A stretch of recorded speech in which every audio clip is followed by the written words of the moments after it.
আমার রব যতগুলো মাখলুকাত সৃষ্টি করেছেন সমস্ত মাখলুকাতগুলো 24 ঘন্টা আমার আল্লাহর তাসবিহ জপতে থাকে, বলে না সুবহানাল্লাহ। পাখির কিচিরমিচির আওয়াজ শোনা যায়, আল্লাহ ডাকতে বলে শোনো, ওটা পাখির কিচিরমিচির আওয়াজ নয়, ওই পাখিটা আমি আল্লাহর তাসবিহ জপতেছে, সুবহানাল্লাহ। প্রচণ্ড বেগে যখন বাতাস বয়ে যায় শানশান আওয়াজ আমাদের কানে ভেসে আসে, আল্লাহ ডাকতে বলে শোনো, ওটা বাতাসের আওয়াজ নয়, ওই বাতাসটা জোরে জোরে আমি আল্লাহর তাসবিহ জপতেছে। সমুদ্রের কিনারায় যাবেন, ঝর্ণার কিনারায় যাবেন, পানিগুলো কলকল শব্দে বয়ে যাচ্ছে, আপনার মনে হবে পানিগুলো শব্দ হচ্ছে, আল্লাহ বলে না, ওটা পানির শব্দ না, ওই পানিগুলো আমি আল্লাহর তাসবিহ জপতেছে। এমনকি সকালবেলা কুকুরের যে আওয়াজগুলো শোনা যায়, মোরগের পাখির আওয়াজগুলো শোনা যায়, রাতের আধারে ঝিঝি পোকার জোনাকির আওয়াজগুলো যে শোনা যায়, আল্লাহ তাআলা রব্বুল আলামিন বলেন ওরা 24টা ঘন্টা আমি আল্লাহর তাসবিহ জপতে থাকে। ইউসাব্বিহু লিল্লাহি মা ফিস সামাওয়াতি ওয়া মা ফিল আরদ। আল্লাহ বলেন আসমান এবং জমিনে এত দুভয়ের মধ্যে তোমরা যা কিছু দেখো সব কিছুই আমি আল্লাহর তাসবিহ জপতেছে।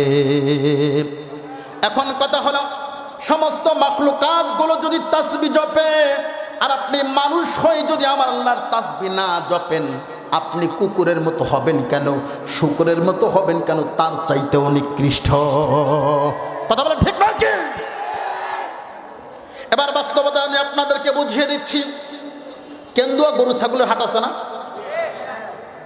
বর্তমান বাজার মূল্য অনুযায়ী আমার আইডিয়া থেকে বলতেছি, মনে হয় না 3000 টাকার নিচে একটা ছাগলের বাচ্চাও পাওয়া যাবে। একটি ছাগলের বাচ্চার দাম 3000 টাকা। কথাগুলো বুঝবেন। এই যে স্বাধীনতার পর থেকে কত নির্বাচন আসলো গেল, আমরা বহু মানুষকে দেখেছি 5 ওয়াক্ত নামাজ পড়ে, তাবলিগে যায়, চিল্লা দেয়, পীরের দরবারে যায়, তমুক জায়গায় যায়, অমুক জায়গায় যায়। হাজী সাহেব মানুষ, পাগড়ি ছাড়া চলে না, 100 দানার তসবিহ তো হয় না, 1000 দানার তসবিহ নিয়ে ঘুরে বেড়ায়, তাহাজ্জুদ পরে কপালটা ফাটিয়েছে। এরকম ব্যক্তিগুলোও দেখেছি নির্বাচনের সময় 500,000 টাকার বিনিময়ে ভোট বিক্রি করেছে। কথা বলে ঠিক নয় কি? ধরেন একজন ব্যক্তির ভোটের দাম 1000 টাকা, ভোট বিক্রি করা মানেই নিজেকে বিক্রি করা। ওই ব্যক্তির দাম কত? 1000। কত? 1000। ওই ব্যক্তির দাম, সে কিন্তু নামাজ পড়ে, ভালো মানুষ, বুজুর্গ মানুষ। আচ্ছা বলে তো, যে বেচারা ভোট বিক্রি করে দেয়, নিজেকে বিক্রি করে দেয়, এটা কি বুজুর্গ বলা যায় নাকি বেজিরগু? এটা কি বুজুর্গ নাকি বেজিরগু? ওই বেচারার দাম 1000।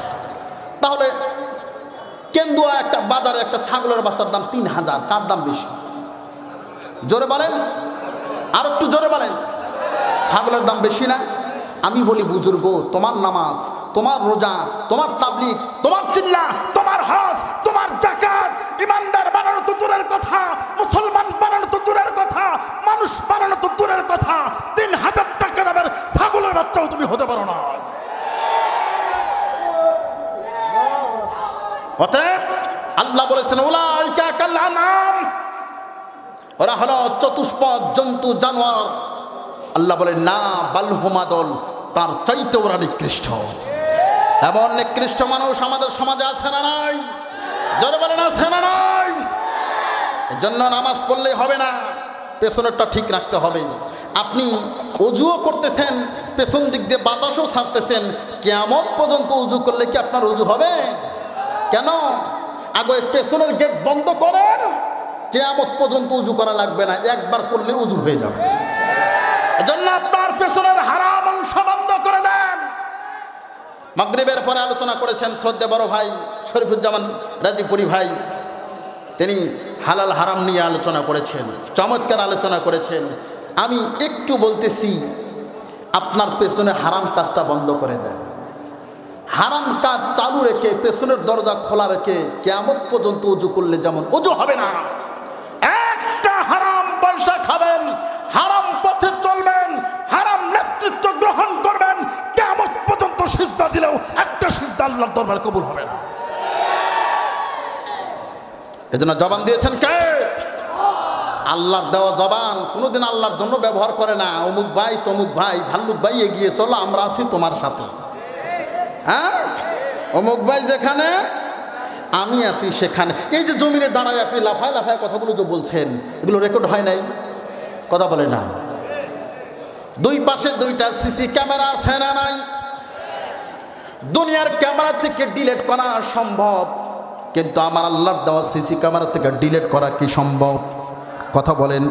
যা কিছু বলেছেন সব কিছুই রেকর্ড হয়ে আছে। শুধু তাই নয়, যেই জমিনে দাঁড়িয়ে আপনি কথা বলেছেন, জমিনটাও কিয়ামতের দিবসে সাক্ষী দেবে। ইয়াউমাইদিন তুহাদ্দিসু আখবারাহা, জমিনটাও কিয়ামতের দিবসে আমার আল্লাহর দরবারে সাক্ষী দেবে। আপনি বলেছেন অমুক ভাই যেখানে আমি আছি সেখানে, ভাল্লুক ভাই এগিয়ে চলো, আমরা আছি তোমার সাথে। দুই পাশে রেকর্ড করা হয়ে গেছে।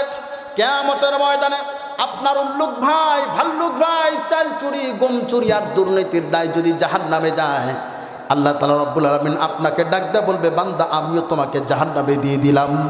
নাউজুবিল্লাহ বলবেন না? বান্দা সেদিন বলবে, আল্লাহ এত নামাজ পড়লাম, এত রোজা রাখলাম, এত হজ করলাম, এত যাকাত দিলাম, তবুও কেন আমাকে জাহান্নামে দিবা? আল্লাহ সেদিন বলবে, বান্দা আমি তো তোমাকে জাহান্নামে দিতে চাই নাই, তোমার জাহান্নাম তুমি নিজেই চেয়ে নিয়েছ। বান্দা হতবাক হয়ে বলবে, আমি আবার কখন জাহান্নাম চাইলাম? আমার আল্লাহ সাথে সাথে আরশের এলইডি মনিটরে ভিডিও অন করে দেবে। ওই যে রেকর্ড ছিল, সেদিন ভিডিওতে তুমি বলবা, অমুক ভাই যেখানে আমি আছি সেখানে, ভাল্লুক ভাই এগিয়ে চলো, আমরা আছি তোমার সাথে। ভিডিওটা অন করে দিয়ে আল্লাহ বলবে, বান্দা তাকা তো এইটাকে। বান্দা মাথা নিচু করে বলবে, আল্লাহ এটা তো আমি। আল্লাহ সেদিন বলবে, তোমার ওই দিনের কথাগুলো আমি কবুল করে নিয়েছি। অতএব তোমার উল্লুক ভাই, ভাল্লুক ভাই, তোমার নেতা, তোমার মেম্বার, তোমার চেয়ারম্যান, তোমার এমপি, তোমার মন্ত্রী, তোমার মিনিস্টার যেই জায়গায় থাকবে, তোমাকেও তার সাথে জাহান্নামে নিক্ষেপ করা হবে। কথা বলেন ঠিক কিনা? বলবেন, হুজুর যুক্তি তো দারুণ দিতে পারেন, যুক্তি মানি না, দলিল দেন। দলিল ছাড়া কোনো কথা হবে না, ঠিক নয় কি? আল্লাহ কোরআনের কারিমে 15 পারা সূরা বনী ইসরাঈল আমার আল্লাহ বলেন, ইয়াউমা নাদউ কুল্লা উনাসিন বিইমামিহিম, কিয়ামতের দিবসে প্রত্যেক ব্যক্তিকে তার নেতা সহ ডাকা হবে। বলেছেন কে? অতএব একবার চিন্তা করেন, আপনার আমার নেতা কে ছিল? এখনো সুযোগ আছে, তওবার আছে না নাই? অতএব আল্লাহর দেওয়া জবান ব্যবহার হবে কার জন্যে? আর একটু জোরে বলেন, কার জন্যে? আর একবার জবান খুলে সেই মহান মনিবের শুকরিয়া জ্ঞাপন করছি, বলি আলহামদুলিল্লাহ।